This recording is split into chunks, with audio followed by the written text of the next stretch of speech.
La Comisión de Radio y Televisión de Tabasco presenta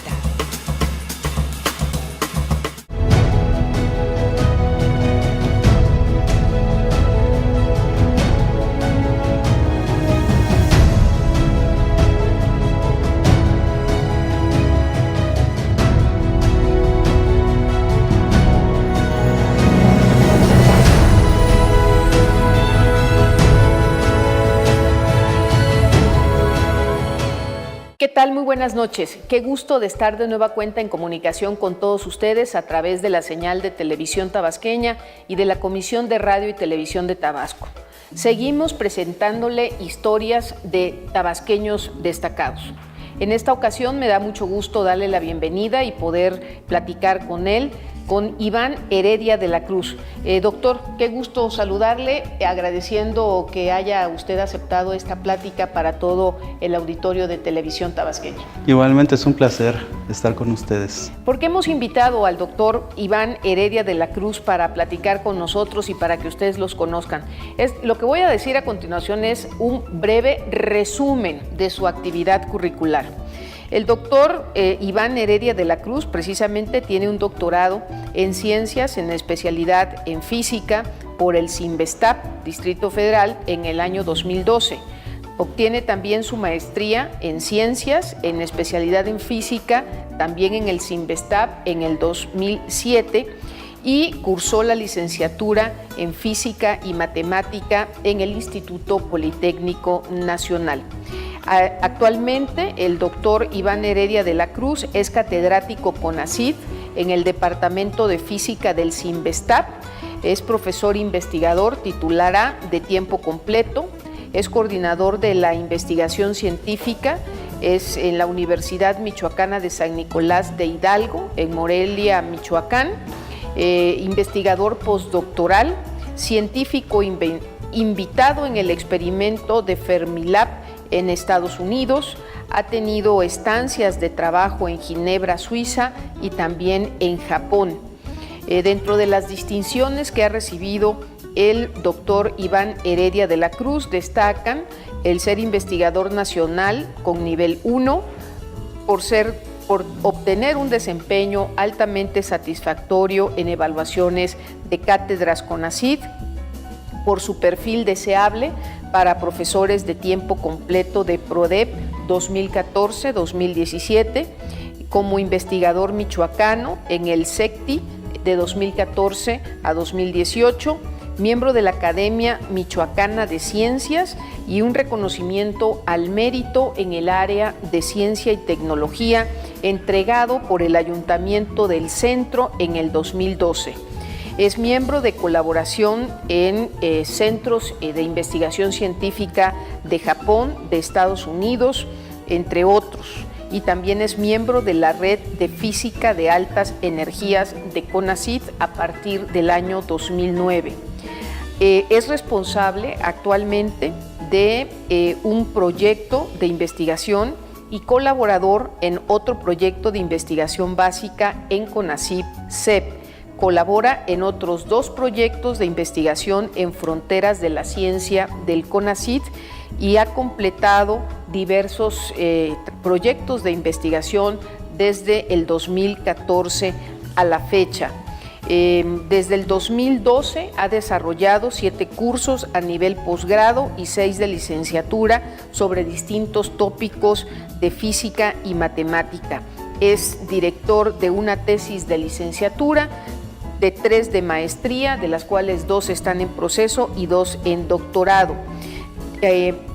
Ha presentado y ha participado en más de 19 presentaciones en congresos y seminarios especializados a nivel nacional e internacional y es coautor de más de 740 publicaciones en revistas internacionales con arbitraje, con un total de lectura de más de 62,128 citas. Pues él es la persona, el investigador, el doctor Iván Heredia de la Cruz, con quien vamos a platicar durante esta noche en televisión tabasqueña. Doctor, pues es increíble su desempeño, su formación y su trayectoria, pero para lograr todo este desempeño y esta trayectoria, usted antes que nada pues tuvo una infancia y quisiéramos comenzar por ahí que nos platicara. Oriundo de Villahermosa, nos comentaba. Así es. Papás estilistas, de hecho. Mi mamá y mi papá son estilistas. Y bueno, yo me divertía mucho ahí moviéndole el cabello para todos lados, ¿no? Montones de cabello, ese era mi juego de las tardes, ¿no? Entonces, yo tuve una niñez muy alegre. Me encantaba, mi papá nos sacaba a jugar. En aquellos tiempos eran donde uno podía salir a la calle, jugar con los amigos. Sin preocupación de la seguridad y cosas por el estilo. Yo le daba la vuelta ahí a la manzana, ¿no? Miles de vueltas en la bicicleta. Me encantaba ir a la Pólvora, yo vivía muy cerca de la Pólvora. ¿En dónde vivía usted, doctor? Muy cerca del reloj de las Tres Caras, que a mí me encantaba ir, la Fuente. Claro. Y el Parque de la Pólvora. Se iba en su bicicleta al Parque de la Pólvora. Ahí de chiquitillo, ¿no? Dándole para todos lados. No, digo, fue una niñez muy bonita. Mis papás siempre cuidaron de mí y de mis 2 hermanos. ¿Son 3 hermanos? Somos 3 hermanos varones en total. Y nos llevamos un poquito de diferencia. Mi hermano me lleva 4 años, yo le llevo 8 años al más pequeño. Entonces, tenemos cierta separación, ¿no? Pero no, definitivamente muy alegre mi niñez. Mis papás vieron porque yo tuviera la mejor educación posible. ¿Dónde estudió? Yo estudié en colegios particulares. Mis papás, no tenían para pagar nada así increíble, pero se esforzaban mucho para que nosotros tuviéramos la mejor educación. Y yo estuve en el colegio Zipatli, luego en el colegio inglés, luego en el Jean Piaget, básicamente en el colegio Tabasco también estuve un tiempecito. ¿Y era buen estudiante, doctor? Pues la verdad, creo que sí era buen estudiante. O sea, ¿desde chiquito despuntaba para...? Desde chiquillo, ya por ahí de tercero de primaria, como que me daba cuenta que tenía cierta facilidad para algunas cosas. Sobre todo, de más chiquillo tenía muy buena capacidad de memorización. Entonces, pues era el que salía mejor ahí en los exámenes estos semestrales o anuales que te preguntaban de todo el año, ¿no? Y fechas y todo eso se me quedaba muy fácilmente. Después... ¿Era machetero? No. ¿O comprendía lo que tenía esa facilidad? No, tenía la facilidad de aprender las cosas. Luego me di cuenta que no era la intención, no era correcto estarme aprendiendo todo de memoria, no tenía que entenderlo, ¿no? Claro. El caso es que uno llega al extremo de ahorita que no se memoriza ni un número de teléfono, ¿no? Así es. Qué bueno que forma parte de mi equipo. ya no me siento tan mal. Entonces, no, digo, en algún momento empecé yo a tratar de entender más las cosas, más comprensión que memorización. Y eso lo hice desde la secundaria, la preparatoria y hasta la fecha, ¿no? Esa es mi forma de aprender, tratando de entender más que de memorizar. Ha funcionado bien. Es lo que me ha llevado aquí. Y bueno, sí, me iba bien en la escuela, la verdad sí me iba muy bien en la escuela. Cuando se pasa como del 5º al 6º grado o del 4º al 5º grado, cuando empiezas a ver los números se convierten en el coco de los niños. Sí, de hecho, ya a veces llegaba con mi boleta, ¿no? Y traía un 9 y los demás 10, ¿no? Y mi papá me decía, ¿no? ¿Qué pasó? ¿Cómo que un 9, no? Pues, ¿qué más tienes que hacer si ese es tu trabajo, no? ¿Por qué no puedes dedicarle 1 hora más un día y sacas 10 en todo, no? Y tenía razón, digo, pues veía televisión mediodía, bueno, la media tarde, pues ¿qué más daba, no? Podía trabajar un poquito más y podía sacar, pues, la calificación perfecta. Para ser perfecto realmente se necesita... más que 1 hora de trabajo, la perfección es realmente difícil de alcanzar, usted tiene que trabajar muchísimo para... ¿Y cuándo descubre usted su gusto por la matemática primero? Bueno, siempre tuve la facilidad, realmente ahí sí no tenía que yo memorizar nada, eso salía naturalmente desde muy chiquillo. En algún momento mi papá me compró una computadora de esas viejitas. Sí, de las primeras. Sí, pero todavía más viejita. Y yo creo que tratándole de hacer un mal a alguien ahí, le vendió una computadora muy vieja. Pero me hizo muy bien porque pues me la pusieron enfrente y yo ahí empecé a ver. Lo primero que escribí fue help, ayuda, ¿no? Y descubrí que ahí pues te decía todo cómo funcionaba la computadora, ¿no? Y sí, así empecé. Me encantaba la computación, yo instalaba mis sistemas operativos, le sacaba los discos duros, le metía y cosas así. Realmente esa fue mi primera pasión de pequeño, la computadora. Y entonces dejó de ver televisión, dejó de dedicarle tantas horas a los videojuegos y todo esto. Claro, sí, entonces me apasionaba la computadora. Y mi mamá en una de esas vio que me gustaba tanto que dijo, bueno, pues vamos a llevarlo. Me agarró la mano y me llevó. Tenía yo 11 años. Me llevó ahí un centro, una escuela de computación que estaba cerquita de mi casa. Y le decía, no, es que él está muy pequeño, ¿no? Aquí era una carrera técnica de computación administrativa, algo por el estilo, ya ni siquiera me acuerdo bien cómo se llama la carrera. Y decía, no, es que tiene que tener al menos 13 años para que él pueda entender, ¿no? Un poquito, ¿no? Y sí, no, los convenció. No, es que él puede, ¿no? Y ahí voy para adentro. Era muy chistoso porque ahí estaban todos los adultos. Sí. Yo estaba ahí en la computadora, ya sabe, utilizando ahí redes, Word, Excel, esas cosas. Excel. Y ahí atrás todos los adultos viendo cómo hacía yo el ejercicio, ¿no? Claro. No, creo que me gustaba mucho. Tenía la facilidad. Y hasta la fecha creo que todavía la tengo. Obviamente hay gente que también es muy, muy buena y de esos son de los que he aprendido, ¿no? He tenido la oportunidad.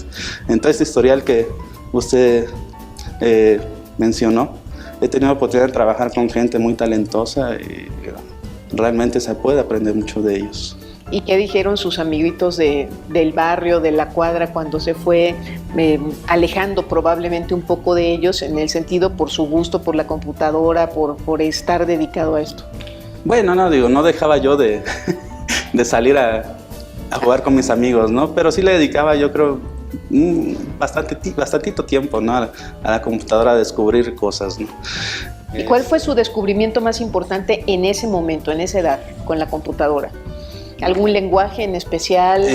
Fue increíble cuando aprendí el primer lenguaje, lo aprendí por mí mismo en aquel tiempo y veía que la computadora hacía las cosas por ti, hacía las cuentas por ti.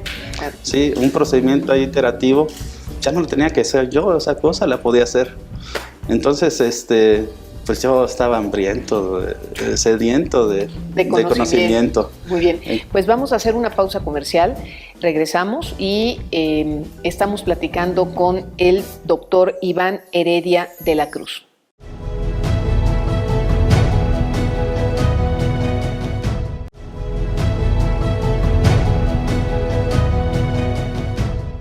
Gracias por continuar con nosotros en esta entrevista con el doctor Iván Heredia de la Cruz. Recuerden que los números telefónicos a través de los cuales pueden ustedes enviar mensajes, comentarios, están apareciendo sistemáticamente en su televisor y también a través de nuestras redes sociales. Doctor, ¿cómo decide usted trasladarse a la Ciudad de México para incorporarse y estudiar en el Instituto Politécnico Nacional? Porque recuerdo que no era tan fácil entrar al Politécnico, creo que inclusive se tenía que venir a estudiar a las vocacionales, ¿no? Sí. El famoso pase directo. Exacto, no fue fácil. Realmente yo cuando estaba por ahí de quinto semestre de la preparatoria, decido estudiar matemáticas. Yo quería estudiar matemáticas por esta idea de que los buenos matemáticos también son muy buenos en la computadora. De hecho, los que inventaron las computadoras eran matemáticos. Pues yo dije, no, yo quiero matemáticas. ¿Y dónde hay un buen lugar para estudiar matemáticas? Y descubrí que existía el Politécnico con su escuela de física y matemáticas. Y también estaba la UNAM, sí, su facultad de matemáticas. Entonces, pues un día le dije a mi mamá, ¿sabes qué? Voy a Ciudad de México. ¿Cómo que te vas a Ciudad de México si eres muy chiquito, no? Está muy chiquito como para que te vayas, ¿no? Bueno, vámonos los dos. Y ya me fui a explorar aquí el Politécnico, quedé muy sorprendido, veía todo un edificio lleno de laboratorios, pero larguísimo el edificio, ¿no? Y dije, no, aquí es donde quiero estudiar. Yo también fui a la UNAM, muy impresionante, pero el Politécnico tenía algo especial, sí, me llenó los ojos. Y fui a comprar la guía. Me di cuenta que realmente era complicado, tenía todo lo que decía la guía, un librito, ninguna pregunta me sabía. Dije, no. Había que estudiar para el examen. Entonces tenía que estudiar para el examen. Y ya, pues yo regresé a Villahermosa muy motivado todavía. Agarré mi libro de química, mi libro de física, mi libro de computación, mi libro de biología, etcétera, todo lo que viene en la guía, y me empecé a leerlos todos. Entonces ya en las clases, en vez de poner atención en las clases, yo estaba leyendo mis libritos. Sí. Y en algún momento pude entender todo lo que decía la guía, y en algún momento pude contestarla, y fui y me presenté al Politécnico, y presenté el examen, y bueno, ¿Lo pasó? Lo pasé. ¿A la primera? Lo pasé a la primera, no hubo problemas. Y ciertamente los que salen de vocacional, hay una vocacional muy famosa aquí, la vocacional 9. De ahí salen los muchachos muy talentosos en física y matemáticas. Y con ellos conviví al comienzo de la carrera. De la carrera. No, increíble, ¿no? Te sabían bastantísimo, ¿no? ¿Cuántos años son de la carrera, doctor? Esta carrera es de 4 años. Siempre me recuerdan porque yo la completé en menos tiempo, en 3 años y medio. 3 años y medio. Y normalmente se tardan como 6 años. Vaya que le gustan las matemáticas. En algún momento, dentro del tronco común, yo decidí que lo que me gustaba más era la física. Era una carrera de física y matemáticas. Descubrí que existía la física y descubrí que era para mí hermosa. Sí, entender cómo funcionan las cosas, cómo funciona la naturaleza, eso era lo que yo quería. Eso era lo que yo quería. O sea, la matemática lo conduce a lo que es su pasión. Fíjese cómo empezó física. Computación, luego matemáticas, luego física y al final terminé siendo físico, ¿no? Exacto. Y en la física también hay sus áreas, sus ramificaciones. Especialidades. Primero me interesaba mucho la teoría, los modelos matemáticos, teorías físicas, y ahorita soy un físico experimental. ¿Qué diferencia hay, doctor?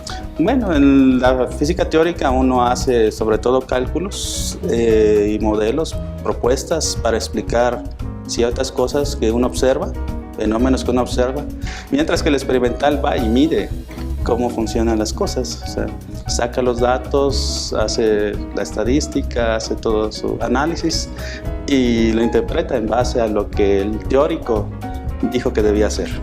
Y cuando está en las aulas del Politécnico, cuando ya está estudiando la especialidad de física, usted me imagino que también descubre, y en este interés permanente de seguir superándose, que requiere ahora una maestría, un posgrado.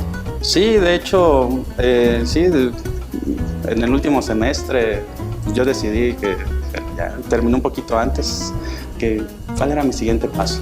Y la verdad, el siguiente paso no fue muy lejos. Tenía yo el Centro de Investigación y Estudios Avanzados a 2 cuadras de la Escuela de Física y Matemáticas. Este centro de investigación también lleva el mismo apellido del Politécnico, ¿sí? Pero son instituciones independientes. Y sí, era un posgrado independiente al de la Escuela de Física y Matemáticas. Pero decían que ahí es donde se iban los buenos, ¿no? Dije, no, yo quiero ir allí, ¿no? Bien. Yo quiero ir allí. Pues me sentía seguro en ese momento, me iba bien. Y bueno, entré al Cinvestav. Y bueno, ahí las cosas son más duras. Ahí es donde descubrí que para poder hacer algo había que ponerle más ganas, mucho más esfuerzo. Es la filosofía que tenemos en Cinvestav. Es más importante trabajar, ¿sí? Que tener talentos, y en base al trabajo uno se vuelve talentoso, uno desarrolla sus habilidades de la inteligencia. Perseverancia, trabajo, sí, trabajo duro. Y así es como educamos a nuestros estudiantes en el Cinvestav, ahora que ya soy profesor ahí en el Cinvestav. Y sí, ciertamente, no solamente se necesitaba la maestría, luego descubrí que se necesitaba el doctorado. ¿Lo hace usted también ahí? Lo hago también allí, pero en aquel momento yo quería salir al extranjero, ¿no? Quería probar.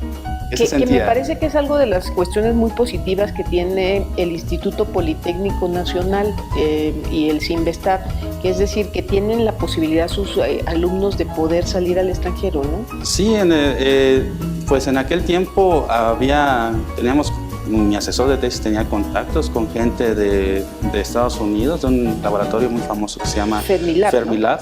¿No? En Fermilab estaba el colisionador más grande de partículas en aquel tiempo, en 2008, ¿sí? Antes de que se construyera el gran colisionador de hadrones en Suiza. Entonces yo dije, yo quiero ir para allá, ¿no? Yo quiero trabajar allá. ¿Para ese tiempo ya hablaba usted inglés? Aprendí un poquito de las escuelas. Es que no le conté, pero mi mamá era, así como me llevó a la escuela de computación, así también me llevó a la escuela de inglés y así también me llevó a la escuela de electrónica y no me dejaba tranquilo, en las tardes. Claro. Yo tenía toda mi tarde saturada y pues a mí me gustaba. ¿Y eso le ayudó? No, realmente le debo mucho a mi mamá. Que siempre estuvo ahí atrás de mí, guiándome. Ella vio algo en mí, ¿no? Y decía, no, pues hay que aprovecharlo, ¿no?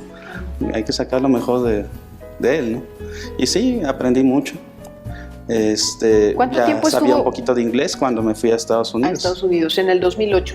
En el 2008, prácticamente empezando mi doctorado, a las 2 semanas, yo ya estaba agarrando mis maletas para irme a Estados Unidos.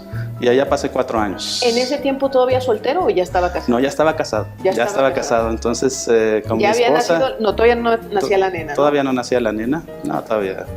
Eso fue hace... 3 añitos. 3 añitos que nació la nena y de lo que le estoy hablando es de hace 12 años. Entonces, ¿va usted con su esposa? Nos vamos a la aventura. A mí iba yo a trabajar en este laboratorio.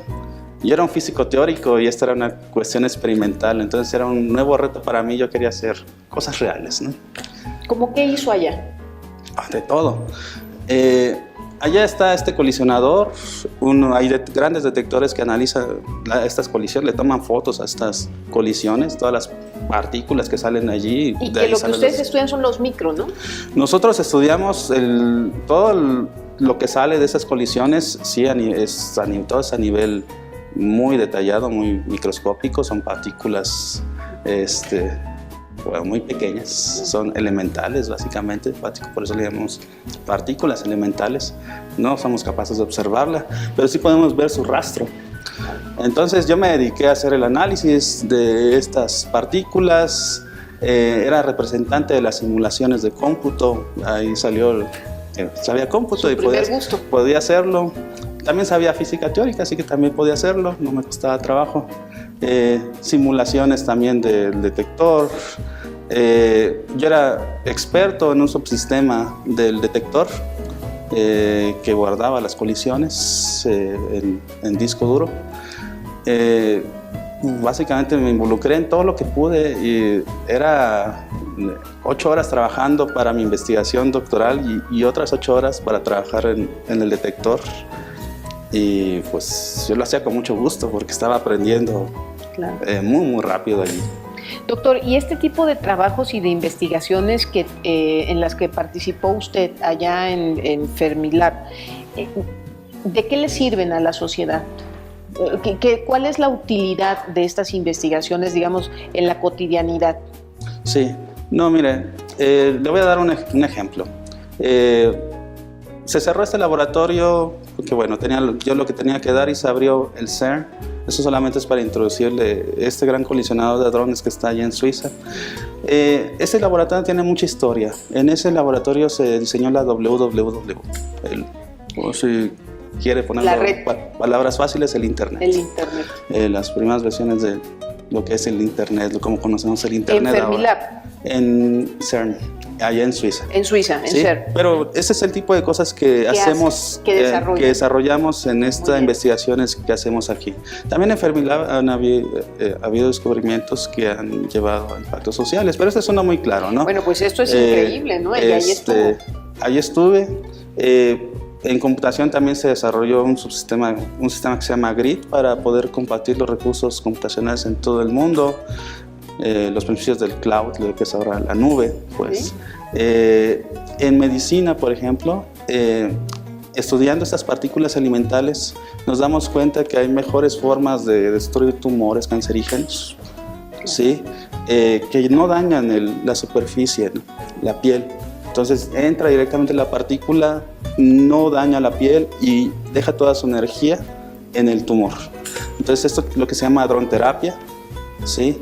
Que no hubiese sido posible si nosotros, bueno, si todas estas investigaciones en partículas elementales. Permítame, doctor, por favor, vamos a una pausa y regresamos para seguir platicando con el doctor Iván Heredia de la Cruz sobre estas aportaciones que se realizan a partir de estas grandes investigaciones mundiales en las que él ha participado. Recuerde, Orgullo Tabasqueño a través de Televisión Tabasqueña y de la Comisión de Radio y Televisión de Tabasco.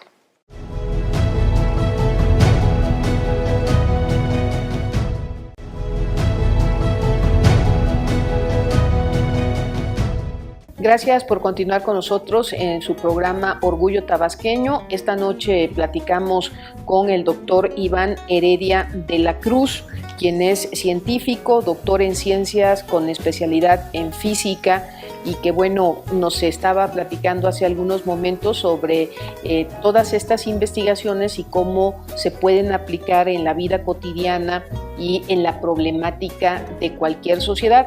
Y nos quedamos escuchándolo con mucha atención, doctor, hablar sobre la hadronterapia. Claro, la hadronterapia es algo que se descubre en estos laboratorios de física de partículas. Estudiamos nosotros cómo estas partículas interactúan con la materia en general. Y bueno, la materia puede ser muchas cosas, puede ser una placa de plomo o puede ser una mano, nuestro cuerpo, ¿no? Entonces, a partir de todas estas investigaciones uno puede determinar cómo van a funcionar estas partículas adentro de estos materiales. Y fue inmediato que esto tenía una aplicación en medicina, particularmente con los tumores cancerígenos. Entonces la hadronterapia consiste en que estas partículas, por ejemplo en Fermilab hay un centro de hadronterapia con neutrones, estos neutrones que están adentro de los núcleos atómicos, ahí acompañando a los protones. Bueno, con esos neutrones en este laboratorio se irradia a la gente, a sus tumores, y se han logrado buenos resultados. Son tan buenos los resultados que no se daña pues básicamente la piel, sí, que con otros métodos como la radioterapia pues bueno, te destruye, ¿no? Entonces, estos avances se logran en base a todas estas investigaciones. ¿En México hay algún hospital o en algún lugar se aplica la hadronterapia? Desafortunadamente, todavía no hemos logrado aquí en México hacer uso de esta tecnología. Hay un esfuerzo en la comunidad de física de partículas por echar a andar laboratorios en donde esto funcione, donde se pueda hacer. Obviamente estos laboratorios son caros, todo el diseño son caros, hablando de varios cientos de millones de pesos, pero definitivamente algún día lo tenemos que hacer, no nos podemos quedar atrás en ese rubro. Lo hemos hecho con las tomografías, sí cuestan caros los aparatos, etcétera, etcétera, pero bueno, es necesario, ¿no? Es creo una buena inversión. Ahora, ¿en México se cuenta con el equipo humano para idear, para crear grandes proyectos, doctor? Yo creo que ya hay, hemos alcanzado la masa crítica para poder hacer este tipo de proyectos. Obviamente, aquí en México, esta investigación siempre fue, empezó siendo teórico. Sí, estos teóricos de hace 40 años dijeron, no, que aquí en México podemos hacer experimentación, ¿no? Cosas experimentales, trabajar en estos grandes experimentos en donde están en la frontera, descubriendo cosas en la frontera de la ciencia.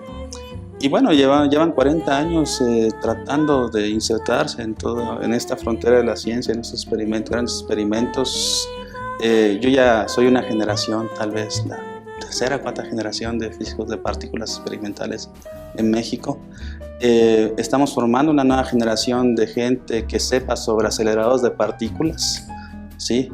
Un ejemplo es el irradiador de electrones que se quiere hacer en Michoacán o en Sinaloa para irradiar frutos, ¿sí? Y básicamente matar todos bichos que tienen estas frutas. Frutas. Sí, y poder pasar sin ningún problema la frontera, ¿no?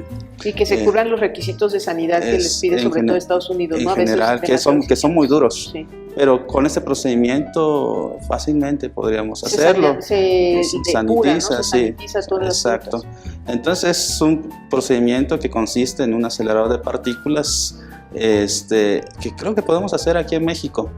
Y aun cuando no lo hiciéramos aquí en México, creo que si lo compramos, si se compra, hay personas aquí en México que lo podrían echar a andar, sí, que saben cómo manejar estas cosas. Y creo que, para solucionar un problema realmente de la industria de agricultura en México. Sin embargo, lo comentábamos en el corte, estamos viviendo un momento muy especial en materia de presupuestos, porque mucho de lo que se hace en el Politécnico, en Cinvestav y en otras instancias de educación superior que realizan mucha investigación tiene que ver con el apoyo presupuestal oficial. Y este es un momento en donde eso escasea. Sí, claro, no, México necesita más científicos, sí, y estamos estancados. No podemos seguir creciendo la comunidad científica. El sector privado en México no invierte, no financia y no invierte en ciencia y tecnología, prefiere comprar las tecnologías del extranjero. Y bueno, toda la ciencia en general se hace a nivel público, ¿no? En las universidades y centros de investigación públicos. Y bueno, sí estamos pasando por un momento especial, yo diría difícil, en el que pues hacen falta más dinero, más recursos para poder llevar a cabo las investigaciones que ya existen y también para pues que crezca pues la comunidad científica. Es decir, hace también falta más compromiso, no solamente de la parte gubernamental, sino de la parte empresarial, el que sí tiene recursos como para invertirle. Yo creo que sí. Son pocas las empresas aquí en México, la industria aquí en México que invierte en ciencia y tecnología. Son contadas. Sí, casi con los dedos de la mano. Es lamentable. Sí, es bastante lamentable. Siempre se ha hablado de la fuga de cerebros de México. Sí. ¿Se sigue dando? Sí, se sigue dando y se sigue dando mucho. Se nos está yendo gente muy capaz. Justamente por esta falta de oportunidades. Sí, no, es crítico el asunto. No hay plazas pues de investigador en el país, en centros de investigación, en las universidades escasean, ¿sí? Y bueno, todos nuestros muchachos se están yendo a lugares donde sí tienen los recursos, sí tienen los laboratorios o sí tienen la oportunidad de aplicar todos sus conocimientos al máximo, y ellos podrían estar acá y creo que México sería distinto, no sé. Es decir que, y usted que tiene la experiencia ahora ya también como catedrático, como académico, es decir, México sí tiene futuro o tendría futuro con jóvenes que sí le están entrando a estudiar física, a estudiar matemáticas, a la investigación. Yo creo que sí. Los países que realmente son más poderosos en el mundo han invertido mucho en física, en computación, en matemáticas, en ciencias duras, ¿sí? Y bueno, ahí está todo el beneficio. No es a corto plazo, tienen que pensar que esto es a mediano, largo plazo. Estamos diciendo que en 2012 descubrimos el bosón de Higgs, esta partícula que en la prensa le dicen la partícula de Dios, sí. Y bueno, ya quieren una aplicación para ella. Pero no, las cosas no son así. Esta es investigación básica que tiene que digerirse, entenderse. Van a pasar 10 años probablemente.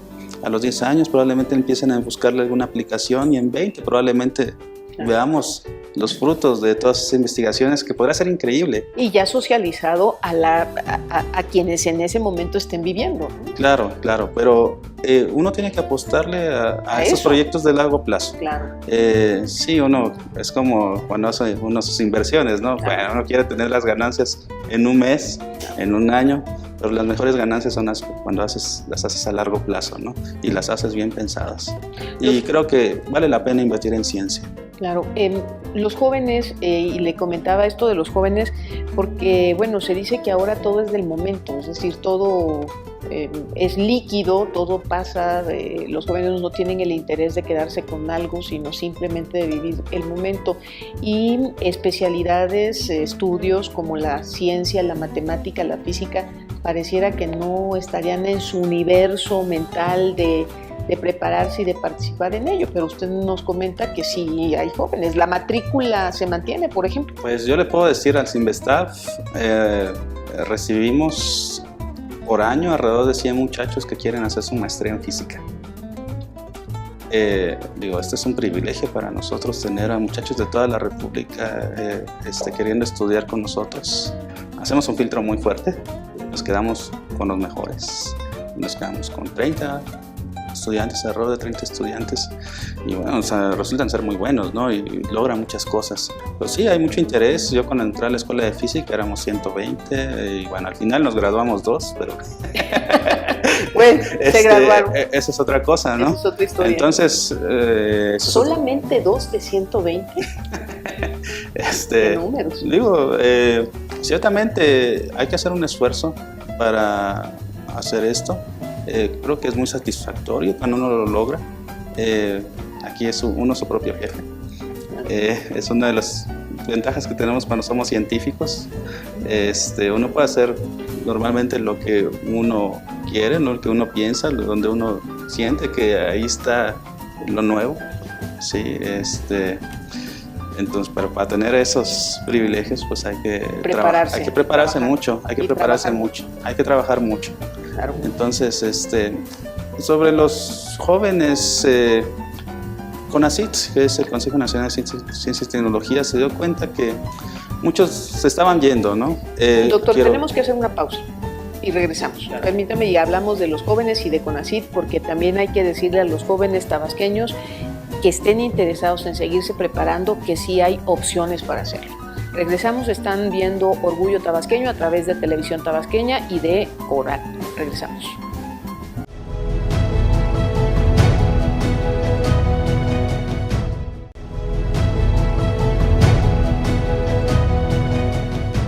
Gracias por continuar con nosotros en su programa Orgullo Tabasqueño. Platicamos esta noche con el doctor Iván Heredia de la Cruz. Y doctor, nos quedamos en donde justamente usted iba a comentarnos sobre esta vinculación de los jóvenes con CONACYT y la importancia que tiene también darle la difusión a que hay becas y que hay una relación que puede ser muy fructífera y muy provechosa para los jóvenes interesados. Sí, CONACYT ha hecho un esfuerzo desde hace muchos años porque la ciencia y tecnología prospera aquí en México.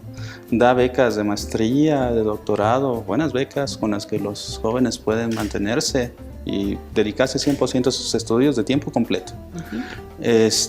Y bueno, da miles de becas, varios miles de becas, si no cientos de miles de becas en el país por año. Y se empezó a dar cuenta pues que se le estaban yendo toda la gente que formaba, ¿no? Y tiene varios programas para tratar de que se incorporen estos jóvenes a las universidades, a varios sectores en donde se puede hacer ciencia y tecnología. Y creo uno muy especial, un programa muy especial que se llama Cátedras. De jóvenes investigadores. Entonces, el programa de cátedras consiste en que está contratando CONACYT a gente que es una experta en su área científica, ¿sí? Para que trabajen en alguna universidad. ¿En qué consiste? Los contrata CONACYT como investigadores y los comisiona a varios centros de investigación o universidades del país. Les da los recursos necesarios para que puedan irse, les da la seguridad económica y también les permite dedicarse a la investigación. ¿Qué hacen? Las universidades normalmente, un recién egresado, ¿qué lo ponen a hacer? Lo ponen a dar cientos de clases. Estoy exagerando, ¿verdad? Pero está recordando su pasado Estoy inmediato. recordando mi pasado inmediato. No, ya tiene un ratito, pero es la verdad. Uno egresa y bueno, ¿para qué te necesita la universidad? Para que des clases. Y está muy bien, ¿no? Las clases son muy buenas, se necesitan. Pero entonces dejas de hacer la investigación, porque la investigación requiere mucho tiempo y también la docencia requiere tiempo. Y el buen docente le dedica bastante tiempo a preparar sus clases. Entonces, todos nuestros investigadores que estamos formando aquí en México se nos pierden pues en la docencia, en la burocracia que tienen todas las universidades, que es grandísima, ¿sí? Y desafortunadamente dejan la investigación. Entonces, ¿qué dice CONACYT? No vamos a repetir eso. Vamos a mandar a los investigadores a las universidades, se los vamos a prestar, pero a cambio de que los dejen trabajar en su investigación. Van a dar clases, pero no exageradamente.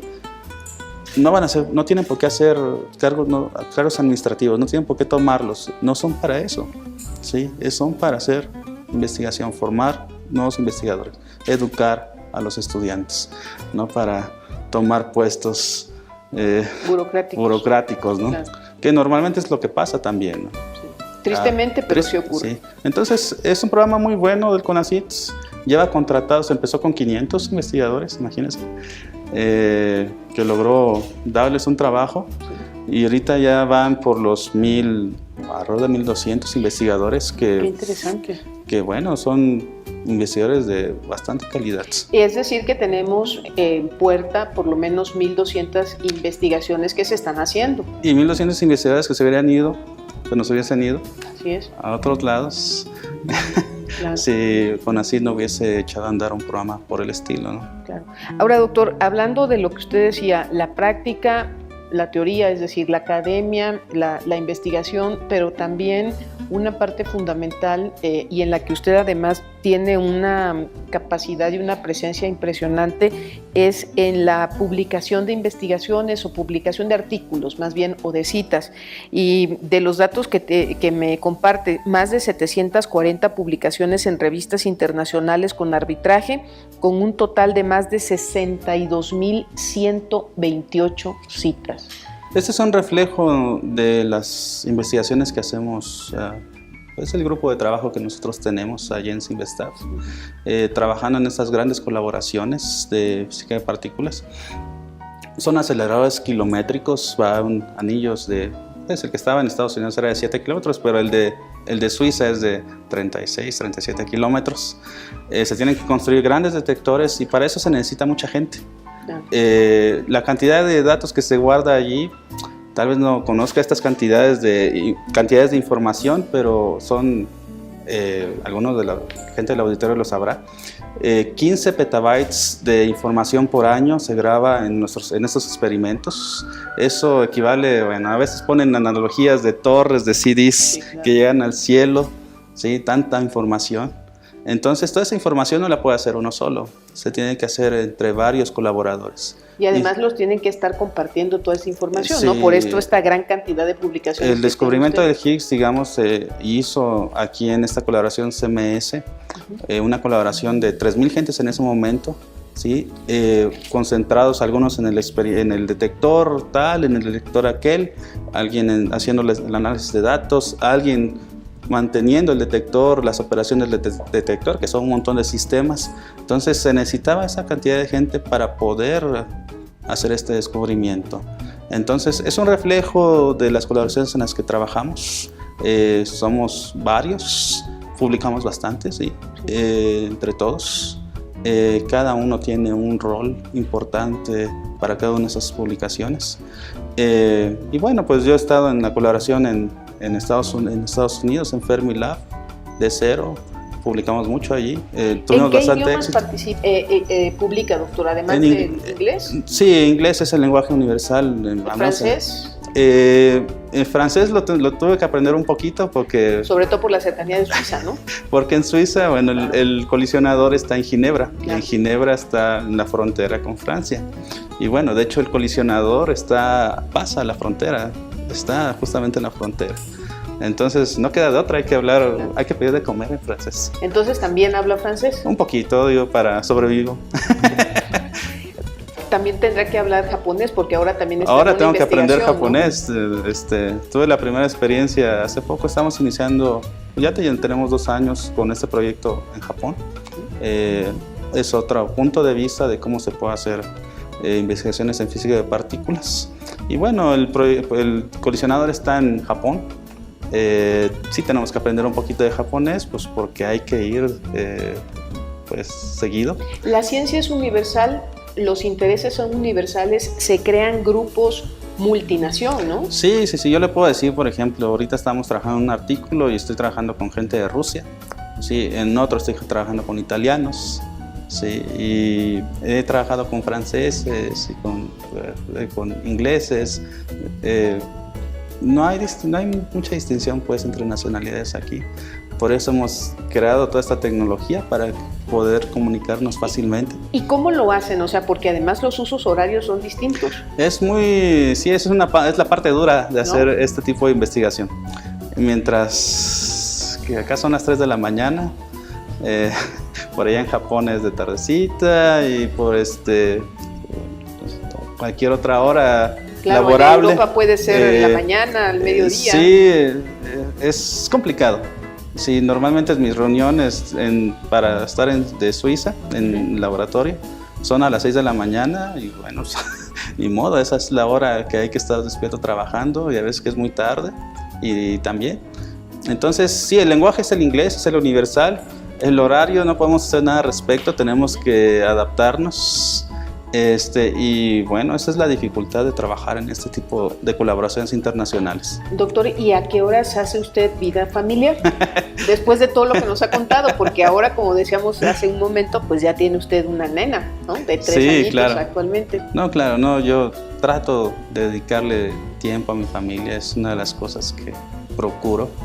Y también el avanzar en mi carrera me ha permitido también dedicarle un poquito más a ellos. ¿Su esposa es científica? No, de hecho ella es estilista también. Ella es estilista y ahora ama de casa. Sí, me apoya en todo, realmente sin ella pues, no sé qué estaría haciendo, ¿no? Tendría muchos problemas. Ella me resuelve muchos de mis problemas más cotidianos. Y sí, trato de dedicarles el mayor de tiempo posible. Afortunadamente, como científico uno normalmente acomoda sus horarios. Entonces sí puede estar trabajando toda la noche, pero tienes oportunidad en el día, no tener que estar allí justamente en el trabajo, bueno, claro. Propiamente en la oficina, ¿sí? Claro, uno tiene que ir a dar sus clases y todo, pero después de eso te puedes ir a descansar y después seguir trabajando. Es complicado, lo hago menos ahora ya que soy investigador, mis estudiantes lo tienen que hacer más. Y sobre todo porque su niña también está muy pequeñita, ¿no? Sí, lo demanda, entonces lo exige. Entre más avanza uno se puede dar ciertos lujos, por ejemplo, das el domingo, el sábado. Sí. Ahora ya puede tomar el sábado. Sí, ya puedo tomarme el sábado, antes como estudiante no, ni los domingos. Pero bueno, uno trabaja precisamente para algún día tener esta oportunidad de tener tiempo, ¿no? Para uno mismo. Doctor, en estos eventos e investigaciones multinación en los que usted participa, ¿ha tenido la oportunidad de convivir y de compartir y de intercambiar experiencias con premios Nobel? Sí, de hecho sí, es una fortuna, ¿no? Que tiene uno de poder interactuar con este tipo de gente en Estados Unidos, cuando esté por allá, digo, en ¿Por qué no nos comparte alguna de estas experiencias? ¿Qué sintió? ¿A quién conoce, por ejemplo? Hay un premio Nobel ahí en Fermilab. Este señor, Leon Lederman, fue descubridor de una de las partículas más difíciles de detectar, se llama neutrino. Por ahí de los años 50, 60, aparte que hizo otros descubrimientos muy, muy interesantes. Bueno, el señor vive allí, vive ahí en el Fermilab. En el laboratorio. Y es muy gracioso, ¿no? Ahí uno lo ve, puede platicar con él, pero ya está muy viejito, ¿no? Y luego está manejando, ¿no? Ahí alrededor del laboratorio y pues quítate porque el señor ya... ya no ve mucho. Sí, ya ni ve mucho, ya es una persona grande, ¿no? Y es generoso en compartir sus conocimientos. No, realmente sí. Y en su tiempo, una persona muy sencilla, o sea, estamos hablando de los años 70, una persona muy, muy sencilla, que reconocía sus errores. ¿El qué ganó? ¿El premio Nobel de Física? Premio Nobel de Física. ¿En qué época? ¿70s? Por ahí de los 50, 60. Y luego de eso descubrió otras cosas que fácilmente hubiese ganado otro premio Nobel. Y bueno, como esos otros que pues ahí en los laboratorios uno tiene la oportunidad de escucharlos en conferencias, sí, saludarlos, tomarse la foto, platicar un poquito con ellos en CERN. Normalmente siempre hay alguien por allí haciendo alguna visita. ¿Alguna vez le ha pasado que usted leyó a un autor y de pronto lo tiene enfrente? Sí, los libros de física, estos complicadísimos. Yo sufrí con tu libro. Mire qué bien. Bueno, vamos a hacer la última pausa de nuestro programa Orgullo Tabasqueño. Platicamos con el doctor Iván Heredia de la Cruz aquí en Televisión Tabasqueña y en la Comisión de Radio y Televisión de Tabasco. Volvemos.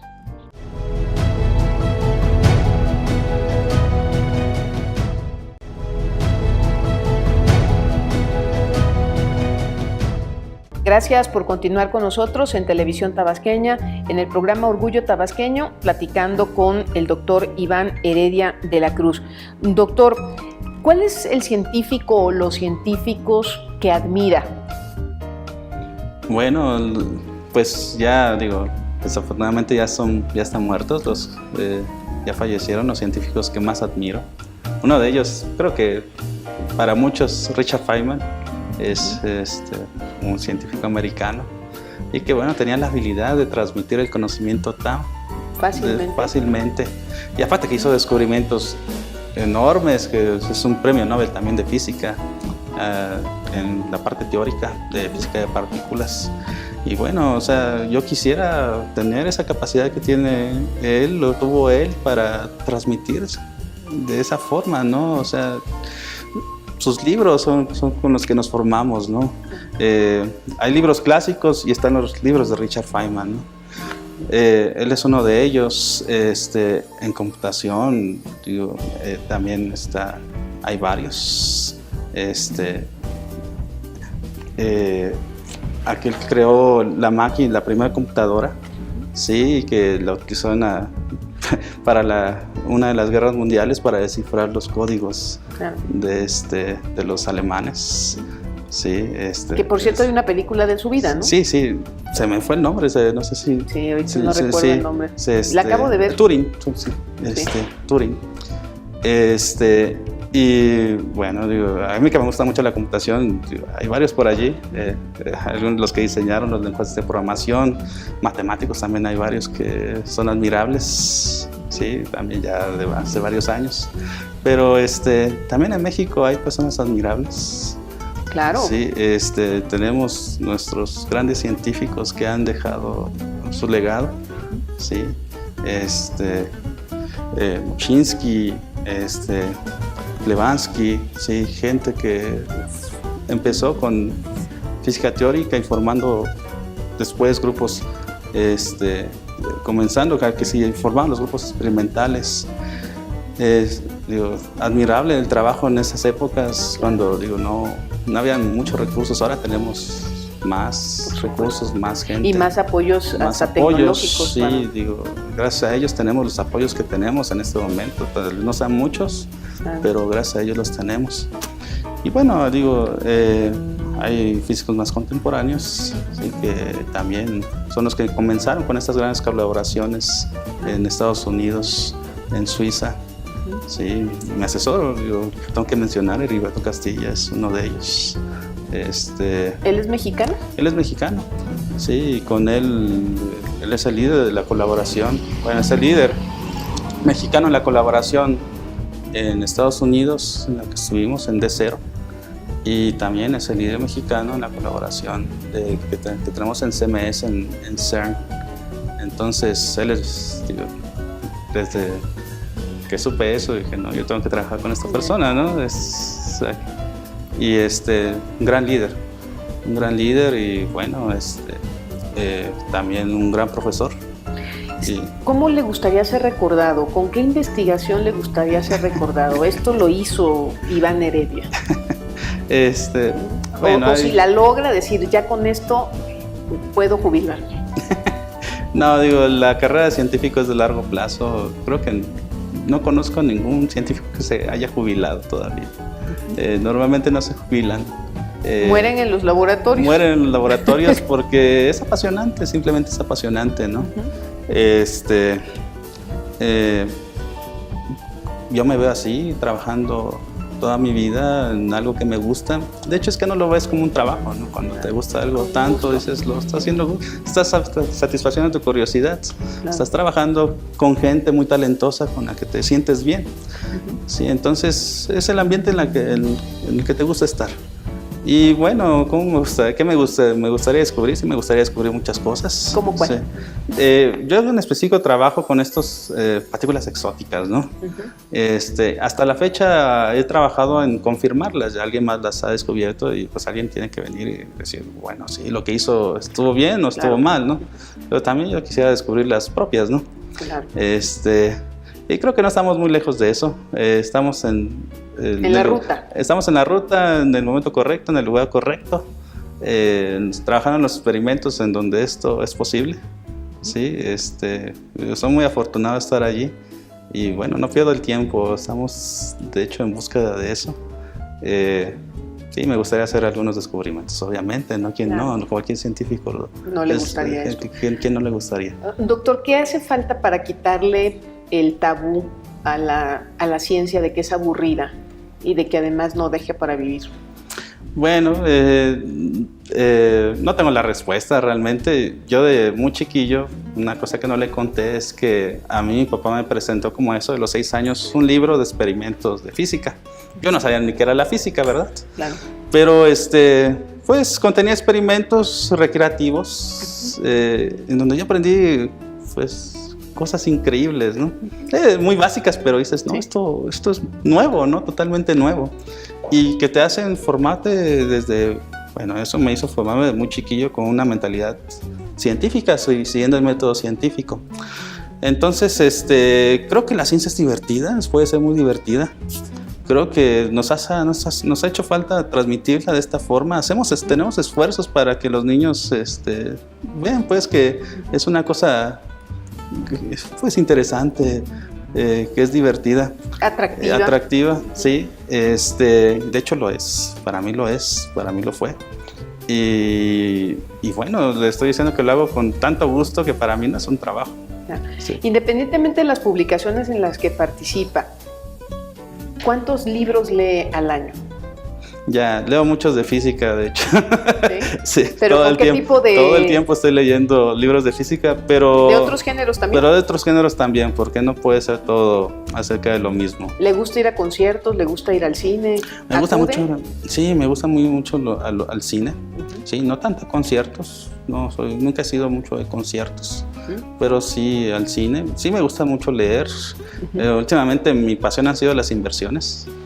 No tengo nada invertido, pero de pronto dije, no, vamos a ver cómo funcionan las inversiones, porque muchas de las aplicaciones que tiene, de las cosas que uno aprende aquí en física de partículas, en general en física, se han aplicado a las inversiones. A las inversiones, sí, claro. A las predicciones y todo, cómo fluctúa. Claro. Sí. Doctor, la película se llama Código Enigma. Sí. Código Enigma, sí. Muy buena película. Sí. Doctor, ¿tamalitos de chipilín o pejelagarto? Me encantan los de chipilín, pero el pejelagarto me lo como asado. ¿Completo? Asado. Sí. ¿Horchata o pozol? Soy más horchatero. ¿O sí. Agua de Matalí? Me encanta, mi mamá no los hacía mucho. Ya tiene tiempo que no la tomo, de hecho, y sí se me antoja, bien fría. ¿Tostones de plátano? Claro. ¿O chocolates? Sí. Los dos. No, creo que los tostones de plátano me gustan más. El chocolate me empalaga muy rápido. Así, no es muy dulcero. No soy muy dulcero, sí, pero no, los platanitos, claro, sí. Muy bien. Pues doctor, estamos llegando a la parte final de la entrevista. Reiterarle el agradecimiento por compartir parte de su experiencia, sus vivencias, sus sueños con el auditorio de Televisión Tabasqueña, de la Comisión de Radio y Televisión de Tabasco, y quisiéramos pedirle un mensaje final para los jóvenes que, como usted, porque además usted es muy joven, que tendrá como unos 34 años. 34 años, así es. Pues, tiene buena puntería. Así es. Para ellos, ¿qué decirles? No, mire, la ciencia realmente es muy satisfactoria. Se tiene que trabajar mucho para poder ser un científico, pero bueno, básicamente aquí no es un trabajo, es satisfacer la curiosidad de cada uno. Creo que los niños nacen siendo curiosos Y en algún momento no sé qué hacemos los adultos que pues acabamos con su curiosidad. Pues tal vez sigo siendo un niño en ese aspecto, ¿sí? Y ojalá que más niños sigan siendo niños siempre, sean curiosos y sepan que existen estas carreras científicas en donde uno puede hacer y descubrir pues, lo que tú quieras en base a trabajo y esfuerzo. Pues muchas gracias al doctor Iván Heredia de la Cruz. Ha sido un privilegio platicar con él para todo el auditorio de Televisión Tabasqueña y de la Comisión de Radio y Televisión de Tabasco. Agradezco a todo el equipo la realización de este programa y a la representación del Gobierno del Estado de Tabasco las facilidades para grabarlo en la Ciudad de México. Soy Dolores Gutiérrez Zurita, me despido y nos vemos pronto. Buenas noches. La Comisión de Radio y Televisión de Tabasco presentó